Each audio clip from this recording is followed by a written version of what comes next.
বৃষ্টির দোহাই দিয়ে বাড়ানো সবজির দাম ঝকঝকে রোদেও কমছে না। সাপ্তাহিক ছুটির দিনের বাজার পরিস্থিতির খবর জানাতে এই মুহূর্তে রাজধানীর কারণ বাজারে আছেন সহকর্মী অন্তরা সেন। সরাসরি চলে যাচ্ছি তার কাছে।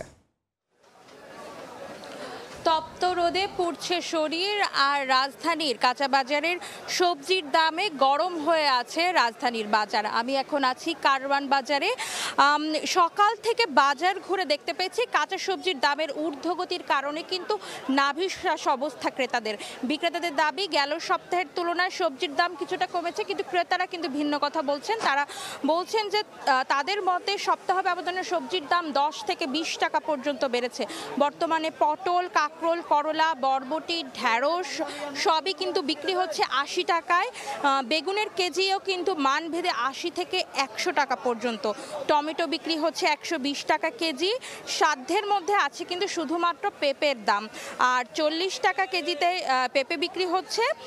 বিক্রেতারা বলছেন কিন্তু এই মৌসুম যেহেতু শেষের দিকে, এই জন্য সবজির দাম কিছুটা বেশি। আর কিছুদিন আগে পর্যন্ত বর্ষা মৌসুম থাকার কারণে সরবরাহ কম ছিল, এই কারণে সবজির দামের ঊর্ধ্বগতি ছিল। যেহেতু শীতের সবজি বাজারে আসতে শুরু করেছে, ধীরে ধীরে সবজির দাম নিয়ন্ত্রণে আসবে বলে বিক্রেতারা দাবি করেছেন। আর এদিকে বর্ষার মৌসুম শেষ হবার কারণে কিন্তু মরিচের দামও কিন্তু কমতে শুরু করেছে। আজ বাজারে প্রতি কেজি কাঁচামরিচ কিন্তু বিক্রি হয়েছে 160 টাকায়। গেল সপ্তাহে যা ছিল 180 থেকে 200 টাকা কেজি। আর এদিকে জাতীয় মাছের দাম কিন্তু সপ্তাহ ব্যবধানে 100 থেকে 300 টাকা পর্যন্ত কমেছে। প্রতি কেজির